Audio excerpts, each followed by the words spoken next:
I was a patient at a mental health center in 2019, checked in for severe depression. It was rough. Days where I couldn't drag myself out of bed, where the world felt like it was pressing down, suffocating me. I'd been there for 2 months trying therapy, group sessions, medications, but nothing was helping. I was sinking, barely holding on. Then Dr. Saunders showed up. She was this doctor with a smile that was too perfect, like it was painted on. She came to my room one day with an offer. We're running a clinical trial for something new. She said, holding up a small blue pill. It's called Nurex 7. It's showing remarkable results for people like you with depression that won't budge. I was desperate.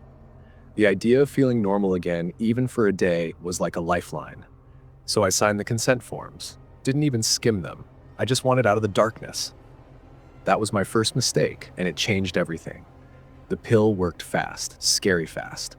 By day 3, my depression was gone. Not just better, it was gone. I felt like a new person, full of energy, sharp, like I could take on the world.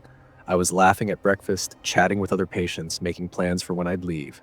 It was the first time in years I felt alive. Dr. Saunders was thrilled, always hovering with her notebook, scribbling every detail. She'd sit me down daily, asking how I felt, what I was thinking. Her eyes locked on me like I was some kind of experiment. I thought I'd found a miracle cure, but on day 7, things started to turn. It was small at first, easy to brush off. Colors got too bright, like they were searing into my brain. The blue of the walls, the red of someone's shirt, it hurt to look at them. Sounds were worse. A fork clinking on a plate felt like a hammer in my skull. Footsteps in the hall echoed like gunshots. I told myself it was just my body adjusting, but deep down I knew something was wrong. Then the insomnia hit. I'd lie in my bed, staring at the ceiling, wide awake for days. Not a yawn, not a heavy eyelid. My body didn't want sleep anymore, and that scared me more than anything. By week 2, it got darker. I started seeing things like shadows in the corners of my eyes, dark shapes that darted away when I turned my head. They were there 1 second, gone the next, like they were playing with me. I told Dr. Saunders, expecting her to pull the plug on the trial, but she just gave me that fake smile and said, Your brain's rewiring itself. Then she upped my dose, handed me another blue pill. Her voice was too calm, too smooth, and my gut was screaming at me to run. But I didn't. I swallowed the pill. That's when the nightmare really started. I began losing time. I'd be in the common room, flipping through some old magazine, and I'd blink. Next thing I knew, I was standing in someone else's room, staring at them while they slept. No memory of walking there, no clue why I was doing it. My hands would be trembling, my heart pounding like I just snapped out of a trance. It happened again and again, blinking out in one place, coming to in another. I'd find myself by a window, in a hallway, once in the bathroom holding a towel I didn't remember grabbing. I tried to tell the staff, but they waved it off, said I was stressed, that it was all in my head. Then I noticed something worse. Other patients started waking up with cuts, small, thin slices on their arms and legs. The staff called it self-harm, said it was normal for people like us. But after my lost time episodes, I'd find dried blood under my fingernails. It wasn't mine. I'd scrub my hands raw, soap burning my skin, but the next night, there it was again, crusted, dark, like I'd been clawing at something. I was losing it, but I couldn't stop whatever was happening. I tried to quit. I'd spit the pills out, hide them in my cheek, flush them when I could. But it didn't matter. My food started tasting bitter, my water cloudy, like they were sneaking it into me. I tried to tell another doctor, anyone who'd listen, but every time I opened my mouth, my voice would freeze. The words were there in my head, screaming, but something else was holding them back, locking my tongue. It was like I wasn't in charge of my own body anymore. One night, I came to stand over my roommate. I was holding a piece of plastic, a broken spoon I didn't remember picking up, sharp as a blade. I was carving symbols into his arm while he slept, blood welling up under my hands. The symbols weren't random, they were neat, precise, like a language I'd never seen. My roommate was out cold, probably from the extra meds Dr. Saunders had started slipping everyone at night. I screamed inside my head, fought with everything I had, and managed to drop the plastic. It clattered on the floor, waking him. He saw the blood, the symbols, my face. He didn't yell, just stared, like he knew it wasn't me doing it. We started talking, me and him, whispering in the dark so the staff wouldn't hear. We found others in the ward with the same problems. Lost time, strange cuts, blood on their hands. Every single one of us was on Nurex 7. We decided we had to do something, so we banded together and confronted Dr. Saunders in the common room. We demanded answers, told her we knew something was wrong. Before we could move, security rushed in. Big guys in white coats, faces blank. They grabbed us, pulled us apart.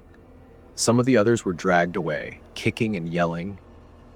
One by one, the patients who spoke up were sent to specialized care. They never came back. I saw the terror in their eyes as they were taken, and I knew I'd be next if I didn't play smart. I had to get out. I started hiding the pills under my tongue, spitting them out in the bathroom when nobody was watching. It was brutal. My body craved the drug, and I'd shake for hours, sweating through my sheets. But after 2 weeks without it, my mind started to clear. The lost time stopped. The shadows in my eyes faded. I played along, smiled for the doctors, and acted like the perfect patient. Finally, they bought it and discharged me, thinking I was cured. I've spent 3 years trying to find proof of Nurex 7. I've called every hospital I could think of, dug through medical records, scoured the internet. Nothing. It's like the trial never existed. They even said I was never a patient, but I've got the discharge papers, creased and worn, to prove it. Sometimes I still wake up in weird places, my kitchen, my car, my neighbor's yard, with no memory of how I got there. During my psychiatric residency in 2020, I was assigned to the secure ward. It was the kind of place that felt heavy, like the air was thicker than it should be. We treated the most dangerous patients, people with violent streaks mixed with severe mental illness. Locked doors, padded rooms, security on every floor. You had to be tough to work there, but nothing prepared me for Victor. Victor was different. He fascinated me, but he creeped me out too. He'd been admitted after cops found him in the woods, standing in the middle of a perfect circle of dead birds, rabbits, even a deer. He swore he didn't kill them, said he was protecting them from the night watcher. The staff thought he was just delusional, but there was something in his eyes, this intensity that made you wonder. He never slept, not once. We tried every sedative in the book, pills, shots, heavy doses, but Victor fought sleep like his life depended on it. He'd claw at his own arms, pace his room, anything to stay awake. When I asked why, he'd always say the same thing, his voice low and steady. If I sleep, it can come through. Most of the staff laughed it off, calling it crazy talk. But there was something about how sure he was, how clear he sounded, that got under my skin. In our sessions, Victor talked about this thing he called the night watcher. He described it like it was real, like he'd seen it up close. It feeds on dreams first, He told me once, his eyes locked on mine. then memories. Then it hollows you out completely and wears you like a costume. His words stuck with me, not just because they were creepy, but because he said them with this calm certainty, like he was explaining the weather. I'd go home and lie awake thinking about it, wondering if he was just lost in his head or if he knew something we didn't. One night, I was pulling a double shift. It was brutal, 16 hours straight, running on coffee and adrenaline. It was around 3 a.m., and I was at the nurse's station, fighting to keep my eyes open. The air felt heavy, like a storm was coming, even though the sky outside was clear. Exhaustion hit me hard, and I dozed off, my head on the desk. I dreamed of Victor standing over me, his face pale, screaming for me to wake up, his voice cracking with panic. I snapped awake to alarms blaring, red lights flashing in the hall. My heart was racing, my shirt damp with sweat. The monitors were going crazy. Victor had escaped his room. Security was already on it, shouting over the radios. They found him in my office, of all places, drawing symbols on the walls with a marker he'd somehow hidden. I ran down there, my legs shaky, and saw him standing in the middle of the room, marker in hand, walls covered in strange looping shapes. He looked at me, his eyes wild but focused, and said, I saw it coming for you. It was standing behind you while you slept, reaching for the back of your neck. I didn't know what to say. The symbols weren't random. They were precise, almost like a code, but nothing I recognized. Security dragged him back to his room, and I stood there, staring at the walls, feeling like the room was closing in. The air smelled wrong, sharp and bitter, like something burning. I couldn't shake Victor's words or the way his voice sounded like he was trying to save me. The next day, we checked the security footage. What we saw made my stomach drop. Victor's door never opened. One frame, he's in his room, sitting on his bed. The next, he's in the hall, like he just appeared. No key, no lock picked, nothing. It didn't make sense, but the footage from the nurse's station was worse. While I was asleep, there was this distortion in the air behind my chair, like a smudge on the screen. The video glitched over and over at 3:03 a.m., pixelating, jumping. When it cleared, I was awake, reacting to the alarms. I don't remember waking up. I just remember Victor's voice begging me to open my eyes. That same night, something else happened. 5 patients and 2 staff members, all on different floors, came to me the next morning. They'd had the same nightmare, a tall, skinny figure leaning over their beds. I tried to stay professional, but I was rattled. How do you explain that? Within a week, things fell apart.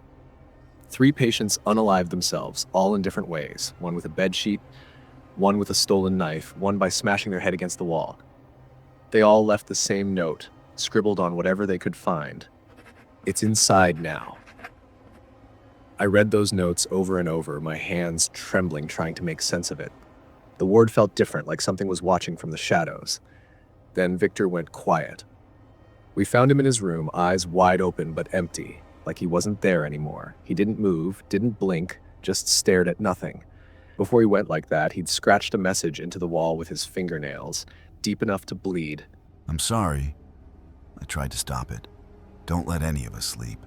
I stood in his room, staring at those words, feeling like the air was pressing down on me. The scratches were uneven, desperate, like he'd fought to get them out. I transferred to a different hospital the next month.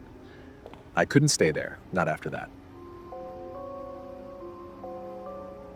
I got hired as a janitor at a psychiatric institute back in 2015. The place was a beast, all gray stone and narrow windows that felt less like letting light in and more like keeping eyes out. You know the kind of place, it just feels heavy, like it's been sitting on secrets for 100 years. My job was pretty basic. Mop the floors, scrub the toilets, wipe down the common areas. Upstairs, downstairs, every floor they said except one, the basement. That was off limits. A big, fat, impossible no trespassing sign hanging over the stairs. No one went down there. Just Dr. Harmon, this creep who always had a smile that didn't reach his eyes, and 2 nurses he kept on a short leash.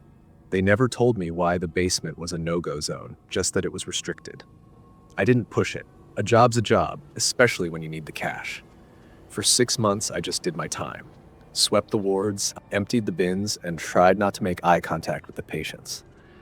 Some of them would just stare like they knew something I didn't, like they could see the dust under the rug of my life.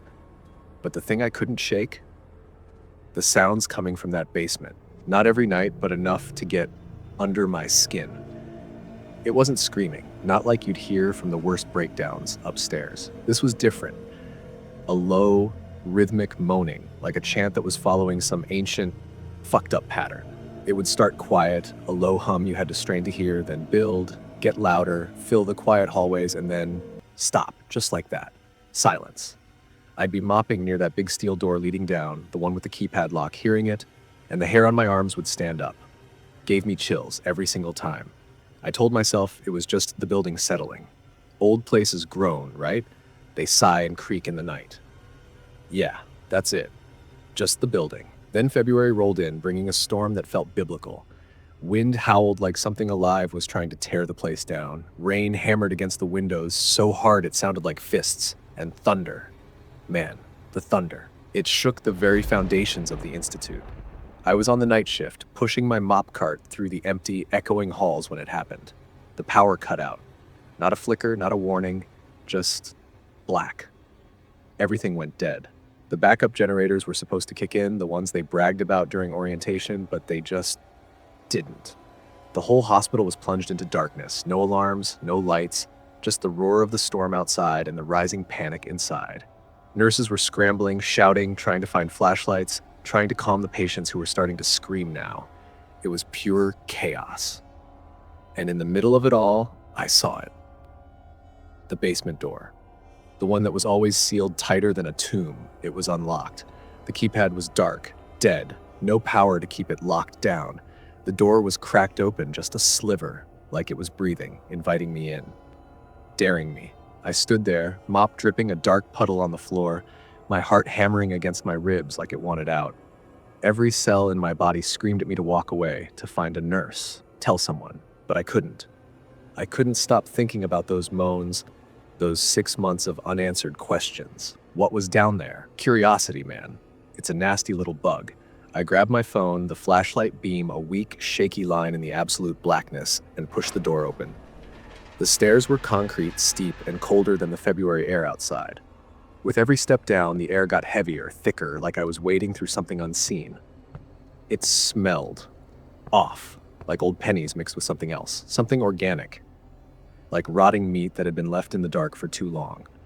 My phone light barely cut through, just enough to show me the walls. Cracked paint, water stains that looked suspiciously like old blood stains. The moaning was louder now, no longer a distant sound, but right there, echoing up the stairwell, steady and rhythmic. A heartbeat. When I hit the bottom, it wasn't what I expected. No dusty storage, no forgotten boxes and cobwebs. Instead, it opened into a ward. Circular, like a wheel, with rooms all the way around a central nurse's station. Each room had a heavy steel door with a small reinforced window, and through those windows, I saw them. Patients, strapped into beds, every single one of them awake, wide-eyed, even though it was the dead of night. They weren't moving, weren't blinking, just staring at the ceiling, their eyes huge and vacant. Their faces, they looked wrong. Pale and stretched tight over bone, like they hadn't slept in years, like the very life had been siphoned out of them. In the center of the nurse's station, there was a machine. Big, humming, with a mess of wires running from it to every single room. This wasn't hospital equipment. It looked like something out of a bad sci-fi movie. All blinking lights and spinning dials I didn't understand. Next to it, a clipboard. Pages and pages of neat, unsettling handwriting. The title at the top made my stomach try to climb out of my throat. Experimental Sleep Deprivation Therapy. Day 742. I flipped through the pages, my hands shaking so hard the phone nearly slipped. The notes. They said these people in the rooms, these patients, they hadn't been allowed to sleep in over 2 years. Dr. Harmon was running some kind of experiment down here, tracking what literal years of no sleep did to the human mind. Pages of symptoms, hallucinations, memory loss. And then I saw it. Something called shared consciousness. I didn't know what the hell that meant, but the way it was written, the clinical detachment, it sounded bad, really bad. The moaning started again. But this time, it wasn't just from the rooms. It was all of them, in perfect unison, like they were one voice. A single, low, guttural sound that wasn't human. My phone light flickered and I felt the air change, get colder, heavier, like something was moving behind me in the darkness of the ward. Then the lights snapped back on, blinding.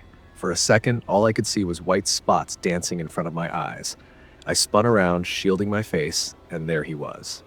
Dr. Harmon, standing at the bottom of the stairs, that calm, creepy smile spread across his face. You've seen our little project. He said, his voice smooth as polished granite. That's unfortunate. He tilted his head, his smile widening just a fraction. But perhaps you'd like to contribute to our research? I didn't think, didn't answer. I just ran, shoved past him, scrambled up the stairs, my shoes slipping and banging on the concrete. I didn't stop until I burst out the back door into the pouring rain, gasping for air in the parking lot. I called the cops that night, told them everything about the basement ward, the patients, the machine, the shadow. They went to check. Came back out, shaking their heads, said the basement was empty. Just old storage, some rusty pipes, nothing else. They looked at me like I was crazy. 3 days later, I was fired.